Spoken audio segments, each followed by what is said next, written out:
ബഹാറുൽ ഇസ്ലാം Bihar urban cooperative bank സ്കാൻഡലിൽ ഉൾപ്പെട്ടിരുന്ന കോൺഗ്രസിന്റെ മുഖ്യമന്ത്രി ജഗന്നാഥ് മിശ്രയെ വെളുപ്പിച്ചതിന് ശേഷം രാജ്യസഭയിലേക്ക് പോയപ്പോൾ ലീഗ് വായിൽ വെള്ളം ഒഴിച്ചു മിണ്ടാതിരിക്കുകയായിരുന്നു നജ്മ. രംഗനാഥ് മിശ്ര സിഖുവിരുദ്ധ കലാപത്തിൽ കോൺഗ്രസിന് പങ്കില്ല എന്ന് ചീട്ടെഴുതി കൊടുത്തതിന് ശേഷം MP ആകാൻ പോയപ്പോൾ ലീഗ് വെള്ളം ഒഴിച്ചിരിക്കുകയായിരുന്നു വായില്.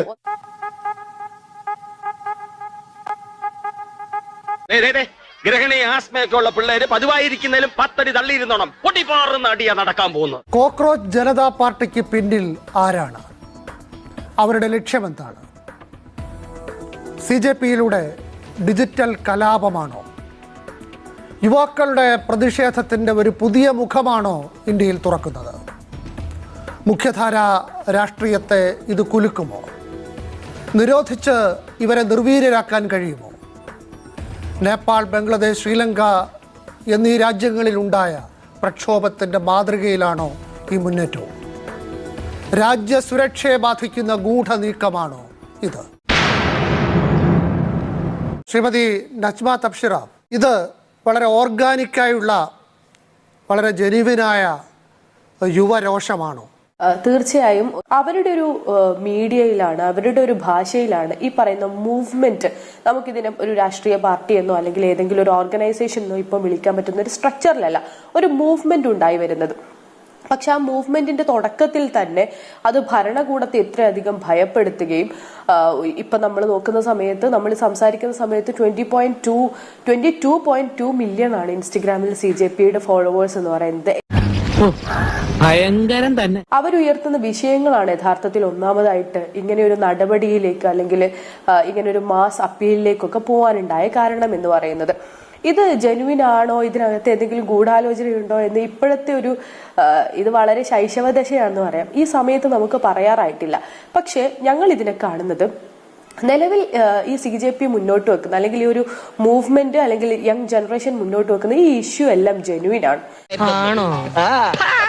കൂട്ടിച്ചേർക്കാനുള്ളത് മുനവർലി ശിഹാബ് തങ്ങളും, ഞാൻ യൂത്ത് ലീഗിന്റെ ഒരു പ്രതിനിധിയാണ്, മുനവർലി ശിഹാബ് തങ്ങളും ഇതുപോലെ നമ്മൾ ഈ മൂവ്മെന്റിനെ ചെറുതാക്കി കാണരുതെന്നും ആ ഇഷ്യൂ നമ്മൾ ഏറ്റെടുക്കേണ്ട അല്ലെങ്കിൽ ഓർഗനൈസ്ഡ് ആയിട്ടുള്ള സ്ട്രക്ചേർഡ് ആയിട്ടുള്ള ഒരു പൊളിറ്റിക്കൽ പാർട്ടി ഏറ്റെടുക്കേണ്ട വിഷയങ്ങളാണ് എന്നും ഇത് അവഗണിച്ച് ഒരു കാലത്തും ഒരു ഓർഗനൈസേഷന് മുന്നോട്ട് പോകാൻ പറ്റില്ല, സർവൈവ് ചെയ്യാൻ പറ്റില്ല എന്നും വളരെ കൃത്യമായിട്ട് അദ്ദേഹത്തിന്റെ ഫേസ്ബുക്ക് പോസ്റ്റിലൂടെ പറഞ്ഞിട്ടുണ്ട്. അതിനൊന്നുമില്ലേ? ശ്രീ ശ്രീജിത്ത് പണിക്കർ, ഇപ്പോൾ ഇവരൊക്കെ ചൂണ്ടിക്കാണിച്ചതുപോലെ രാജ്യത്ത് യുവാക്കളെ, കൗമാരക്കാരെയൊക്കെ രോഷാകുലരാക്കുന്ന വിവിധ സാഹചര്യങ്ങളുണ്ട്. അങ്ങനെ ഉള്ളപ്പോൾ യുവരോഷം ഉയരും എന്നത് വളരെ പ്രധാനമല്ലേ? അത് ഇതുപോലെ ഒരു പ്ലാറ്റ്ഫോം ഉണ്ടായാൽ അത് ആളിപ്പടരുമെന്ന കാര്യത്തിൽ സംശയമുണ്ടോ? ഇതേ ആവശ്യം തന്നെ ഉന്നയിച്ചുകൊണ്ടാണ് ശ്രീ രാഹുൽ ഗാന്ധിയുടെ നേതൃത്വത്തിൽ കോൺഗ്രസ് സമരം ചെയ്യുന്നത്. ധർമ്മേന്ദ്ര പ്രധാൻ രാജിവെക്കുന്നത് വരെയും ഞങ്ങൾ പ്രതിഷേധിക്കുമെന്നാണ് 2 ദിവസം മുമ്പ് ശ്രീ രാഹുൽ ഗാന്ധി പറഞ്ഞത്. പക്ഷേ അങ്ങനെയുള്ള ഒരു പിന്തുണയ്ക്ക് പോലും ഈ പുതിയ തലമുറയിലുള്ള ആൾക്കാർ തയ്യാറാകുന്നില്ല. അത് ഇന്ത്യ അലയൻസിന്റെ ഭാഗമായിട്ടോ അല്ലെങ്കിൽ കോൺഗ്രസിനോ അല്ലെങ്കിൽ പ്രതിപക്ഷ നേതാവിനോ ആ ഒരു പിന്തുണ അവർ കൊടുക്കുന്നില്ല എന്നുള്ളത് ശ്രദ്ധേയമായിട്ടുള്ള ഒരു കാര്യമാണ്. പ്രഭാകരേട്ടന് വീട്ടിൽ വിലയില്ലെങ്കിലും നാട്ടിൽ പുല്ല് വിലയാ. അതുകൊണ്ട് തന്നെ ഇത് പ്രത്യക്ഷത്തിൽ BJPക്കെതിരായിട്ടുള്ള, കേന്ദ്ര സർക്കാരിനെതിരായിട്ടുള്ള ഒരു മൂവ്മെന്റ് ആണ് എന്ന് പറയുമ്പോഴും ഞാൻ കരുതുന്നത് അവരവിടെ കണ്ടെത്താനായിട്ട് ശ്രമിക്കുന്ന സ്പേസ് എന്ന് പറയുന്നത് പ്രതിപക്ഷ പാർട്ടിയുടെ സ്പേസ് ആണ്. എന്ത് പറ്റിയടാ?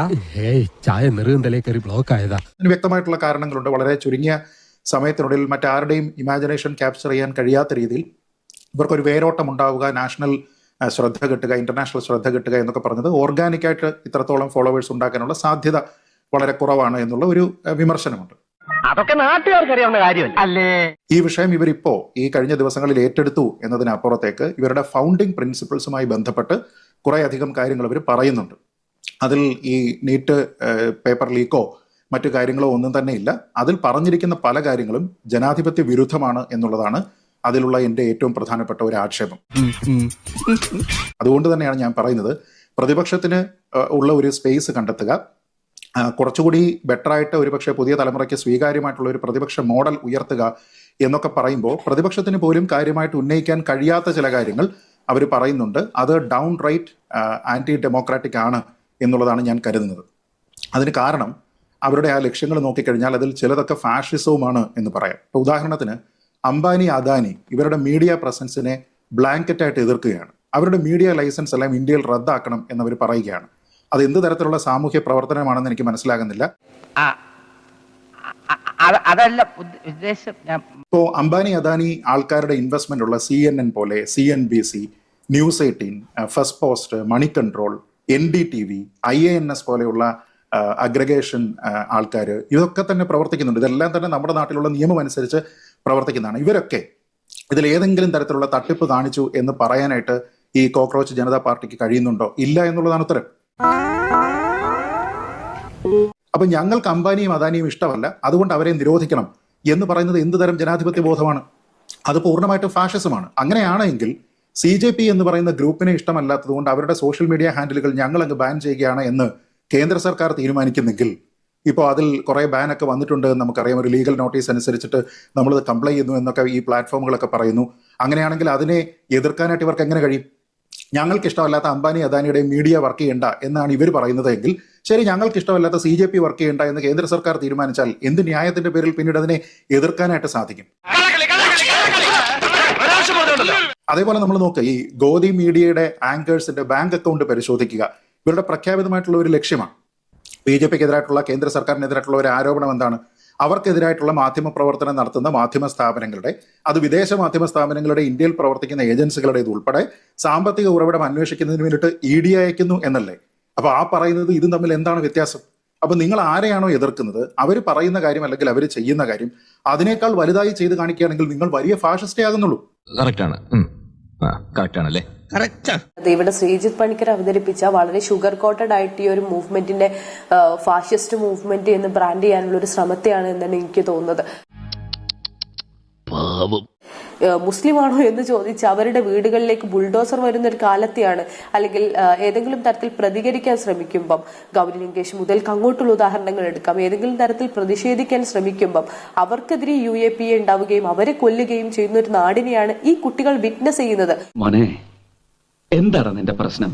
പാർട്ടി വിടുന്നവർക്ക് 20 വർഷം ബാൻ വേണമെന്ന് പറയുന്നതിൽ നമുക്ക് ലോജിക്കലി അതിനകത്ത് നിയമപരമായി നമുക്ക് അതിനകത്ത് പ്രശ്നം തോന്നിയേക്കാം. ശരിയാണ്, ഈ നാട്ടിൽ നിയമമുണ്ടല്ലോ എന്ന് വളരെ വളരെ ലോജിക്കലി നമുക്ക് മറുപടി പറയാം. പക്ഷെ അവരത് പറയുന്നതിനുള്ള കാരണം എന്താണ്?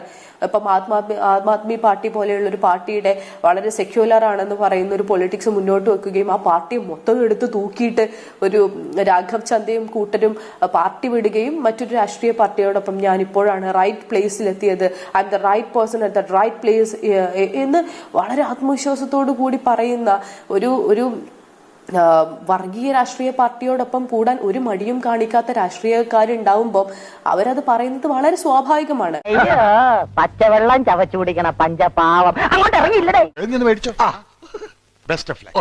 ഇവിടെ ശ്രീ നജ്മ ഞാൻ ഷുഗർ കോട്ട് ചെയ്ത് സംസാരിക്കുന്നു എന്ന് പറഞ്ഞു. അങ്ങനെയല്ല, ഫാഷിസത്തിനെ ഫാഷിസം എന്ന് തന്നെയാണ് വിളിക്കുന്നത്. അല്ല, നിങ്ങൾക്ക് താല്പര്യമുള്ള ആൾക്കാർ ഫാഷിസ്റ്റ് മുദ്രാവാക്യങ്ങളും അവരുടെ മുദ്രാവാക്യങ്ങളായിട്ട് അത് പറയുമ്പോൾ അത് കുഴപ്പമില്ല. മറ്റുള്ള ആൾക്കാർ പറയുന്നത് മാത്രമാണ് ഫാഷിസം എന്ന ലൈൻ സ്വീകരിക്കരുത്. അംബാനിയുടെയും അദാനിയുടെയും മീഡിയ ലൈസൻസ് ഉടൻ റദ്ദ് ചെയ്യണം എന്ന് പറയുന്നത് മാത്രം ശ്രദ്ധിച്ചാൽ അറിയാം ഈ ആൾക്കാർക്ക് നിയമങ്ങളെക്കുറിച്ചും ഭരണത്തിനെക്കുറിച്ചും ജനാധിപത്യത്തിനെക്കുറിച്ചും എത്രത്തോളം ബോധ്യമുണ്ട് എന്ന്. അവർ പറഞ്ഞിരിക്കുന്നത് ബേസിക്കലി ഒരു ഫാഷിസ്റ്റ് സ്റ്റെപ്പാണ്, ഏകപക്ഷീയമായിട്ടുള്ള ഒരു തീരുമാനം. ആ വിവരക്കേടിനെ ഉൾപ്പെടെ ന്യായീകരിക്കാനായിട്ട് മുസ്ലിം യൂത്ത് ലീഗിന്റെ ഒരു പ്രതിനിധി ശ്രമിക്കുക എന്ന് പറഞ്ഞാൽ അത് ജനാധിപത്യ ബോധത്തിന്റെ ശോച്യാവസ്ഥയാണ് കാണിക്കുന്നത്. തെരഞ്ഞെടുപ്പ് ജയത്തിന് ശേഷം ഇടുക്കിയിൽ യൂത്ത് ലീഗിന്റെ പ്രവർത്തകർ വിദ്വേഷ മുദ്രാവാക്യങ്ങൾ ഉയർത്തുകയും ലീഗാണ് കേരളത്തിൽ നിയമങ്ങൾ പറയാൻ പോകുന്നത് എന്ന് പറഞ്ഞപ്പോ നജ്മ എവിടെ പോയി? അല്ല, ഒരു സെക്കൻഡ് നജ്മ, എന്റെ സമയത്ത് ഞാൻ പറയട്ടെ. നജ്മ, നിങ്ങൾ പറഞ്ഞപ്പോ ഞാൻ മിണ്ടാതിരുന്നു. നജ്മ ശബ്ദം ബഹളം വെച്ച് ഇല്ലാതാക്കണ്ട, ബിനു അവരോട് മിണ്ടാതിരിക്കാൻ പറയുന്നു. ഇതിങ്ങനെ വെറുതെ വിട്ടാ പറ്റില്ല. റോസപ്പ് പോലുള്ള കവിള എനിക്ക് കൊതിയായിട്ട് പാടില്ല. ഞാൻ എന്ന് രണ്ടെണ്ണം പൊട്ടിച്ചിട്ട് ഓടിയിട്ട് വരാം. എന്നെ ഒന്ന് അനുഗ്രഹിച്ചേ. എന്റെ സമയത്ത് ഞാൻ സംസാരിക്കട്ടെ. കേരളത്തിലെ നിയമങ്ങൾ ഇനി ലീഗ് പറയും എന്ന് പറഞ്ഞപ്പോ നജ്മയുടെ ജനാധിപത്യ ബോധം എവിടെ പോയി എന്നുള്ളതാണ് എന്റെ ചോദ്യം. ബഹാറുൽ ഇസ്ലാം ബീഹാർ അർബൻ കോപ്പറേറ്റീവ് ബാങ്ക് സ്കാൻഡലിൽ ഉൾപ്പെട്ടിരുന്ന കോൺഗ്രസിന്റെ മുഖ്യമന്ത്രി ജഗന്നാഥ് മിശ്രയെ വെളുപ്പിച്ചതിന് ശേഷം രാജ്യസഭയിലേക്ക് പോയപ്പോ ലീഗ് വായിൽ വെള്ളം ഒഴിച്ചു മിണ്ടാതിരിക്കായിരുന്നു നജ്മ.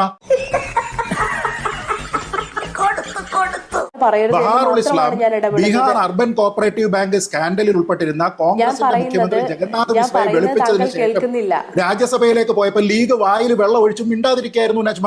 രംഗനാഥ് മിശ്ര സിഖ് വിരുദ്ധ കലാപത്തിൽ കോൺഗ്രസിന് പങ്കില്ല എന്ന് ചീട്ടെഴുതി കൊടുത്തതിന് ശേഷം MP ആകാൻ പോയപ്പോൾ ലീഗ് വെള്ളം ഒഴിച്ചിരിക്കുകയായിരുന്നു വായില്. എല്ലാ പാർട്ടികളും കോംപ്രമൈസ് ചെയ്യപ്പെടുന്നതാണെന്ന് ശ്രീ ബെൻസ്റ്റൺ ഇവിടെ പറഞ്ഞു. എന്നാൽ എല്ലാ പാർട്ടികളെയും അൺഫോളോ ചെയ്യണമെന്ന് ഇവർ പറയണം. അവർ പറയുന്നത് ഒരൊറ്റ പാർട്ടിയാ. നജ്മ, നിങ്ങൾ ജനാധിപത്യ ബോധമില്ലാതെ ഒരാൾ സംസാരിക്കുന്ന സമയത്ത് അയാളുടെ വോയിസിനെ ഷട്ട് ഡൗൺ പ്രതിഷേധമാണ്. ഇതിന് പിന്നിൽ മറ്റെന്തെങ്കിലും ഉണ്ടോ എന്ന് സംശയം ഉള്ളവരുണ്ട്.